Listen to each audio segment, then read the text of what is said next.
Well, it is 6 p.m., so we'll go ahead and call the meeting to order. So good evening, everyone. I'm Chair Juan Munoz Morris, and I'd like to call the meeting to order. Let's go ahead and start with the Pledge of Allegiance, and we'll have Commissioner Cooley. Could you lead us, please? Sure. Ready, begin. I pledge allegiance.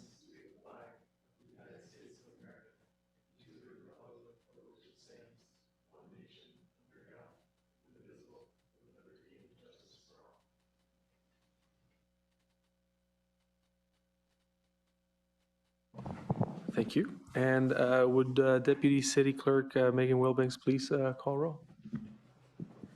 Commissioner Houghton? Here. Commissioner Jorgensen? Here. Commissioner Khan? Here. Commissioner Ringer will be absent tonight. Commissioner Toll? Here. Vice Chair Cooley? Here. Chair Munoz Morris? Here. All right, we'll move on to public comments. At this time, we'll hear any public comments for items not on tonight's agenda. Items raised are generally referred to staff, and if action by the commission is necessary, may be scheduled for a future meeting. Do we have any public comment tonight? No, Chair, I haven't received any requests to speak. However, someone in the audience did want to speak at this time. You can please indicate now. Okay, Chair, seeing none. Yeah, see nobody rushing forward. We'll go ahead and move on to the consent calendar. Commissioners, do I have a motion and a second to approve our consent calendar? Move to approve. Motion, do we have a second? I'll second. Great, all in favor say aye. Aye. Aye. No opposed, abstentions? Looks like it passes unanimous. We'll move on to the public hearing. Can I raise a question? Please. There we go. I'm not sure if this is exactly in Robert's rules, but I'm kind of used to the motion, second, offer of discussion. My apologies, you're and then a correct. vote. You're correct. And last meeting, the consent agenda went through, and it actually had the only thing that we were going to maybe talk about, and we all got a little, or at least I got a little sandbagged by that. Yeah. It was okay, but okay, thanks. Thank you. Yeah, you're right. I should have asked for discussion. Okay, note taken. We'll make sure to do that next future meeting. So we'll move on to item 4, which is our public hearing. Any court challenge to the action taken on public hearing items on this agenda may be limited to considering only those issues raised at the public hearing or in written correspondence delivered to the City of San Luis Obispo at or prior to the public hearing. If you wish to speak, please give your name and address for the record and limit your comments to 3 minutes. We'll start with the Fiera Lane units 14 and 18. So we have a review of a request to establish a wholesaling and distribution use for durable medical equipment and supplies in the Business Park Zoning District of the Airport Area Specific Plan. Mouthful, okay.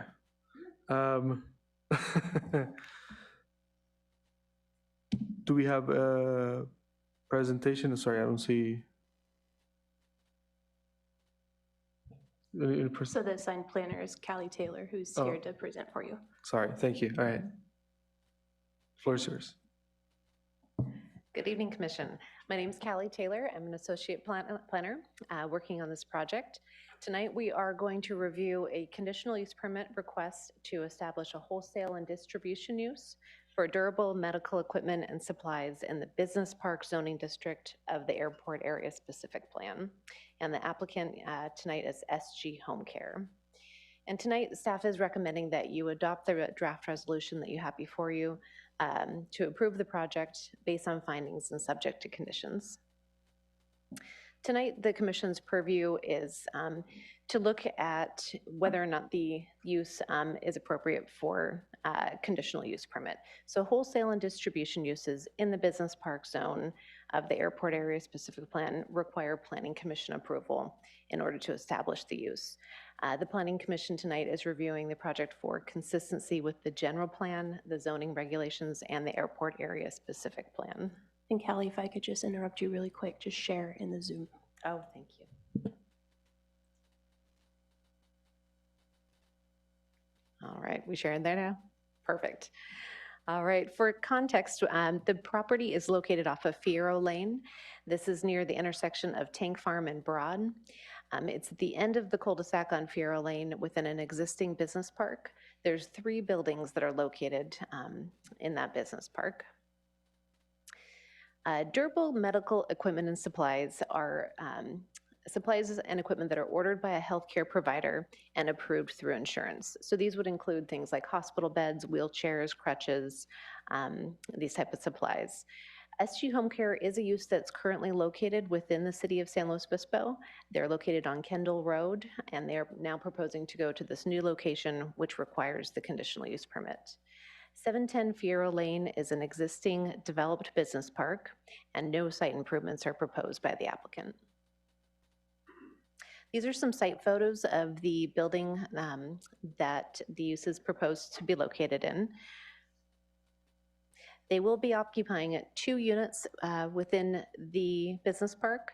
So total, it's just over 3,000 square feet of lease area. The equipment would be stored on site, and then the employees would deliver that equipment to the patient's home. Patients also have the option to pick up the equipment on site. Their hours of operation would be 8:30 a.m. to 5 p.m. Monday through Friday, and then they do have emergency after-hours line for patients. The site would include 2 full-time employees that each have a company vehicle for deliveries, which is stored on site. This is an floor plan of Unit 14, which is just over 1,800 square feet, and it includes an administration office for 2 employees and 1 room for clients. Unit 18 is 1,200 square feet, and this is located within the same building, and this one would be used for storage. This would store the medical equipment before they go to distribute it. Here we see a table that's from the airport area specific plan. So table 4.3 lists all of the allowed and conditional uses within the airport area. These are different, slightly different than you'd see in the standard zoning ordinance. The zoning ordinance always refers to the specific plan. It kind of takes precedent over the zoning ordinance. So here you can see wholesale and distribution requires planning commission approval in the business park area. It would be an allowed use in the commercial service and manufacturing zones, but business park areas tend to be primarily more for research and development, light manufacturing, business services, uses that are compatible with each other in that kind of business park setting. A review of conditional uses in the business park zone is intended to maintain community character and to assure a desirable setting. We want to make sure that warehousing uses don't become predominant in the business park and wouldn't impact more of the research and office uses that are within that area. So we've evaluated the proposed project and determined that the proposed warehouse and distribution use would be consistent with other businesses in terms of noise, operations, and traffic projections. The existing business park is maintained in good condition, and so no site improvements are necessary or proposed. There are several offices and other business services and some manufacturing uses within this business park, and the proposed use would not have any negative impact on those existing businesses. The parking has also been evaluated as part of this review. Table 4.8 of the airport area specific plan, it has specific parking requirements for wholesaling uses. So it requires a minimum of 1 space per 1,500 square feet of floor area and a maximum of 1 space per 500 square feet. The applicant is proposing 3 dedicated parking spaces. They have just over 3,000 square feet, so this complies with the minimum requirements. They do have two full-time employees and then 1 space available for clients. So staff is supportive of the parking that's proposed. The project is categorically exempt from CEQA. It qualifies for a Class 1 categorical exemption for existing facilities. And this consists of permitting and leasing existing private structures that involve no expansion of the former reuse. So again, the recommendation tonight is to adopt the draft resolution approving the conditional use permit to establish a wholesaling and distribution use for durable medical equipment and supplies at 710 Fierro Lane units 14 and 18 based on findings and subject to conditions. And that concludes staff's presentation, and the applicant is here if you have questions. Thank you. Thank you very much for the presentation. Before we open it up to the applicant and then to public comment, we'll see if we have any questions for staff. Yeah. I had a couple quick questions. We know this is an established business that's been operating elsewhere. Do we think that parking for one client at a time is realistic? And maybe that's a question for the applicant themselves. And secondly, I noticed you mentioned it on, or you showed it on a diagram, but on page 10 of the packet, you mentioned this as well. It says one patient room for clients. Is that like a lobby, or we're not talking about like a hospital room, right? The applicant could probably answer that in a little bit more detail, but from what I understand, it's patient room, say if they need to try in any of the equipment, just to give them some privacy there. There is a room designated just for patients. I think most of their sales are through deliveries. It's very rare that clients actually come to the business. So we felt that the one client parking space would be enough, considering that the 2 employees are often out doing deliveries themselves.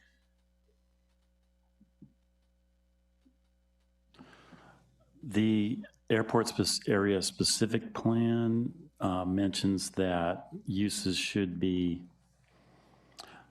I'm looking for the right language here, compatible with each other and with airport operations. So this is really unrelated to airport operations, but it's not incompatible with airport operations. So I guess that's the way we can read that. That's correct. So any of the uses that are identified as allowed or conditionally allowed in the airport area specific plan have already been found to be consistent with the airport area operations. In the zoning ordinance, we've actually done a lot of streamlining to update the ordinance and make these a little bit easier to permit. In other areas of the city, this type of use would require a minor use permit that would just be approved by a director. Given that it requires planning commission review in the airport area specific plan, we have to default to that. It requires airport land use commission to make any changes to the airport area specific plan. So we always stick with the most restrictive. Okay. And I'm trying to think of what would be incompatible, like some kind of acoustic research, because you got jets taking off.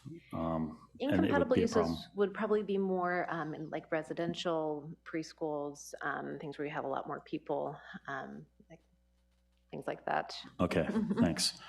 Yeah, and I had the same question about the patient room, but that's basically for trying out your crutches or your wheelchair or fitting your oxygen mask or whatever. Okay. Please. Several years ago, we had a project in front of us to convert 2 small water districts to city water at some point. And I remember Fiera Lane was one of the areas where some of that was taking place. Is this project located within part of the area that now has city water?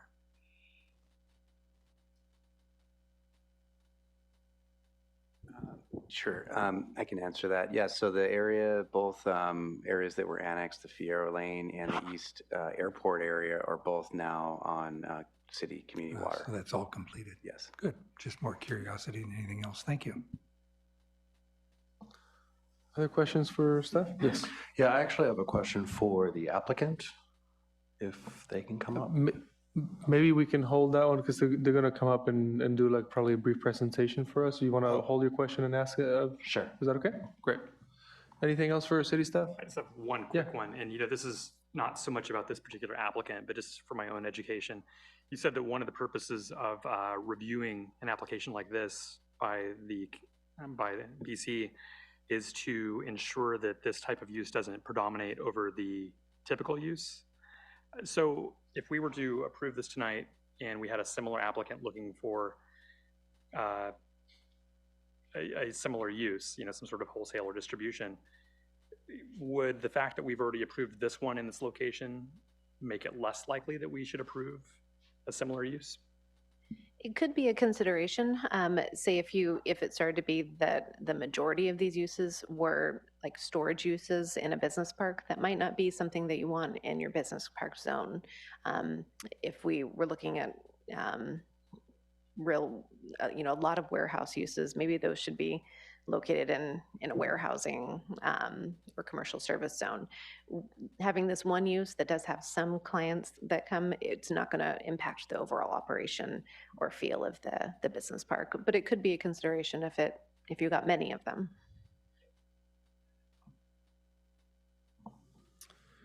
All right, I was going to ask a similar question, so that saves me the time. I think that's it for staff, and I believe we have the applicant here, so we can move on and see if you'd like to speak. We'll give you have up to 10 minutes if you'd like, and maybe then we can ask a few questions of them as well. Good evening, Chair, members of the Commission. My name is Peter Blyde. I'm a land use consultant, not part of SG Home Care, but working with them for the second time in the last few months. Thank you for hearing the item tonight. I think Callie covered really the meat and potatoes of this. They are in the business of medical supplies, both durable and disposable.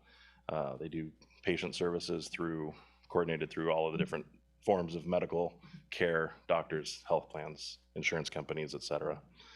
So the primary function obviously is to assist people in maintaining or hopefully regaining their health. The VP of Client Success is here tonight. If you have more detailed questions and I can't handle it, I'll bring her in to pinch hit. But the questions I've heard so far are logical and good ones. Parking often is a concern. We are going to be a light impact user on this property. I went and drove our business park as well as the ones around it, and it functions like most of them do. In case it matters, and it should help alleviate your concerns, patients show up at the property rarely, but when they do, it's by appointment only. So it won't be like we'll have 2 or 3 all show up at the same time, all in dire need of some new piece of equipment. So that with just the 2 on-site employees and the 2 company vehicles on site, I think the 3 parking spaces, the staff has agreed with us that it'll be adequate and won't be a problem. And again, the use is generally considered compatible with all of the surrounding uses as well as the overall airport specific plan. So SG Home Care has been in the area for about 5.5 years, since 2017. And they've got 15 locations throughout California, and of course, hoping and planning to continue to grow. They've had a chance to review the staff report and the draft conditions of approval and are prepared to accept them. If they need to be changed or tweaked, of course, we'd like a chance to talk about that. But hopefully I won't belabor anything and we'll move about our evenings. But thank you very much for reviewing the project, and Callie for your staff report and your analysis. And we're ready to move forward if you all are ready to move forward. And sir, I believe you had a specific question. Yeah, please. I was wondering if you can kind of give us a better idea of how the business operates. So what, a doctor, a patient needs something, can you kind of walk us through how it works? Well, in our typical healthcare scenario, let's say I have an injury and I require, a wheelchair, perhaps an adjustable medical bed because I'm going to be laid up for an extended period of time. That gets a prescription written, goes through all the process, everybody approves it. That prescription gets sent off to SG Home Care in this scenario, and they work to deliver the services or the goods or the materials or the supplies that are needed. Unfortunately, my father-in-law had cancer for 5 years, passed last summer. We were very happy that there were companies like SG Home Care that knew what they were doing, had everything in stock, and were like, boom, okay, we're doing hospice. Okay, here's everything you need. So it's just it's part of the system or part of the network of caring for people who need stuff that, most of us don't have laying around. That could be respiratory care, breathing machines, oxygen, disposable medical supplies, or it could be beds, durable equipment like beds and wheelchairs and all of those types of things. Okay, yeah, why I'm asking is because it sounds like, I guess my biggest concern is the on-site patients, and what you described kind of sounds like a retail pharmacy. So I'm wondering if there's a way that you can differentiate, I guess, a retail pharmacy from wholesale and distribution, which is I read the definition here of a wholesale and distribution along with the business park intent of the airport area specific plan. So I was just, you say patients will be rarely on site, but I'm just trying to reconcile that if I could. Okay, well, your primary thing is going to be just location alone. SG Home Care is buried in the middle of a cluster of business parks near the airport. A retail pharmacy is loud and proud at main and main intersections, CVS, Walgreens, what have you. So just location alone means you don't have accidental drive-bys or drop-ins like, oh, I need cough drops. Oh, I need crutches. Like, oh, I need, that's just the way that they function alone is very, very different. And the fact that it's wholesale means that it's going through another avenue for the financial part of it. It's not, I'm coming in and I'm going to buy a set of crutches from SG Home Care. Yeah, I understand. Okay. So like when I go to my pharmacy, I have a doctor that's, sends in my prescription, and I go there and I purchase the medication, and then I leave again. So it's not a matter of location. It's just, I guess, again, I'm trying to reconcile having patients show up, and we saw photos that Callie put on the screen. So I guess I was just, wondering if this fits in the definition and intent, only because, a hospital bed and a wheelchair being wheeled out into a parking lot, that's not necessarily, it seems a little bit of a tight fit for cars and whatnot. It just is the retail aspect of it that I'm trying to get over. That's all. Okay. Well, Alexandria Wren is here. She's the VP of Client Success, and so she can speak specifically to their model. While she walks up, can I just ask Claire, so is you concerned with the frequency of on-site customers coming through the location, or? Not the frequency, the patients are on site at all. Oh, that they're there at all? Because, I guess I'm going by the staff report, which is, it's a wholesale distribution business. So having patients show up there and doing an exchange or a fitting, is just what I'm trying to get over. Can weigh in, I think it's me over here. Oh, okay. Yeah. So it seems to me a little bit, I think it's a convenience thing for your customers where if they want to go and get it, they can. I think of UPS, which is right down the street from there. And if you want to, usually the trucks go in there and they're doing all their own thing. But if you actually want to go pick something up, or if it's after hours or in that little gap, you can go there. But it's not the majority of the operation. I feel like that would be a retail store, though. So I said, why don't we let the applicant maybe provide their comments, and then we can save our discussion for a little bit later. We can get public comment if we have any as well. Did you want to address that? Hi, everyone. I'm Alexandria. Thank you so much for having us. To answer your question and go back a little bit, basically we're contracted with medical groups, and then that medical group has received a prescription. The authorization gets reviewed, approved, it then comes to SG Home Care. At that time, our team contacts the patient and schedules the delivery. So in our San Luis Obispo location, it's one of our smaller locations, and so we don't have it staffed like some other ones that are more walk-in friendly, because we have 2 drivers and they're always on the road. We don't have people, it's never a, hey, come on in and get it. For San Luis Obispo, it's 99.9% a delivery. There is occasionally the opportunity, if we have a respiratory therapist join us at the office, that's scheduled, and that's why we say it's by appointment only and one time, you're one patient at a time. Additionally, hospital beds and wheelchairs won't be wheeled out and put in a patient's car. We have to assemble those, we have to set them up, we have to go into a patient's home, assess the home, ensure that they're instructed on proper use in the setting that it will be used. So that part, I could see where that could be like, hey, how are you going to get a hospital bed in there? You won't. You won't. It will never fit in a car, really. So that, I hope that addresses that question. So no gurney races in the parking lot? That'd be fun. Maybe in the warehouse a little bit. But That's no. not an allowed use. It's not allowed use, yeah. Any other, sorry. No, I hope that might have Do we have given any a other little more questions for color. the applicant? No? I might just have one, I guess maybe out of curiosity. So it seems to me that a warehouse, the square footage, the price per square foot of a warehouse might be cheaper than in a business park setting. So I was wondering why the choice, I guess, to locate there. Obviously, we have a recommendation to adopt a resolution and allow this to move forward. But I'm just kind of curious, was it an availability decision more than an economic decision? Is that what it was? Just this was the spot that was available? Yep. Okay, gotcha. Yes. Right, thank you. Just curious, that's all.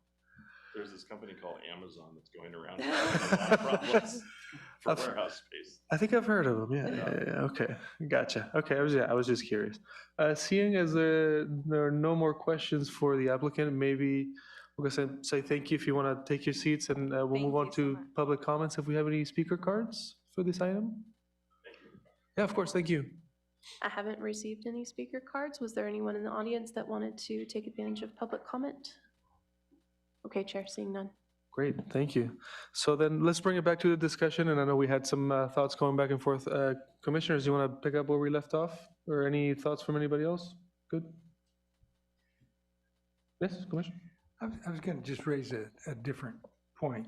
It comes from my experience when I lived in Walnut Creek and I was on the Planning Commission, and they have a large business park there called the Shadelands that's been there 30, 40 years by now. And one of the things that happened over the years was that more and more medical facilities of various sorts, whether it was clinics, research projects, the Human Genome Project was there. I mean, for the whole world actually for a while. And the park hadn't really been zoned really for medical uses, and especially the kind of retail side of that, but that came in there too. And it wasn't strictly prohibited. Then we have all these issues around, is there enough parking, on and on and on. But the point I'm making is in this whole area, and I can say, so right next door on Arrow Vista, there's a project we approved a couple of years ago that's just now going up and just about complete. In fact, patients could almost walk from there if they could just get to Fiera Lane. It's the area. It's not a business park in the sense that it's easy to move around as a pedestrian, or maybe that's how all the business parks are. And pedestrians really aren't quite allowed. But the point is, I would say we might well expect much more medical activity as the infrastructure and ecosystem kind of builds in this area for the kind of support. And logistically, that's probably smart, both in terms of efficiency and all of that. But the traditional business park, at least as it occurred in Walnut Creek, was really not viable anymore. And over time, they had plenty of space. So small schools started developing there, all sorts of things that were not traditional business parks. I'm not saying that would happen here. This is a tight area. But I think we should expect more medical related activity in any little nook and cranny of this whole area, the Tank Farm Broad area to the airport. Just a point. Thank you. Any other? Yeah, Commissioner. Well, that just brings back my first comment about this is right there at the airport. So we don't get to pick and choose who decides to come in and take leases, but it would be nice if we had more, businesses like UPS. I mean, they depend on the airport right there. They actually deliver on the other side. So, but it's not incompatible. It's not a reason to deny, but that's part of the idea of the airport area specific plan, is to support the airport operations or to take advantage of them, or however you want to look at that. So but Okay. it's not a big problem. Well, in that case, is there a motion? Would anybody like to put forth a motion? I will move to approve adopt the recommendation of staff and approve the project. Great, thank you. We have a motion. Do we have a second? I will second. All right, we have a motion and a second. We'll do a roll call vote. And just to confirm, there's no further deliberation before we call roll? No. Good point. That's Yes, what- let's come back to discussion. I figure we had discussion before the motion, but you're right. Any final thoughts before we vote? Great. Thank you for catching that. Yeah, no problem. Commissioner Houghton, Aye. Vice Chair Cooley, Aye. Commissioner Jorgensen. Aye. Commissioner Khan, Yes. and Commissioner Tully. No. No. And Chair Munoz Morris. Yes. Then that motion passes. Great. We will move on to, I guess, item 5, which is staff updates and agenda forecast. So we'll move it over to Community Development Director Tyler. All right, well, thank you very much. And kind of looking out into June, I don't have anything currently calendared for June. I have a couple items that could show up, but I currently don't have anything tentatively scheduled. So looking out even further, I would expect the first meeting in July 12th, will likely have an item on that meeting. And currently I do not have anything on the second meeting in July, but that could change because there are a couple projects that are just getting closer to being able to be scheduled, just not quite there yet. I did send out just that planning commissioners training, so hopefully you guys saw that. If you're interested, please sign up. It's free, it's virtual, and that I will continue to kind of look for those and forward those along as they come through my email. But other than that, that concludes my forecast. Great, thank you. In that case, we'll move on, and I guess we'll wait to hear from you. But unless otherwise stated, the next meeting is set for June 14th, 2023 at 6 p.m. right here at the council's chambers. So we'll see you then, and we'll call this meeting adjourned. Thank you very much.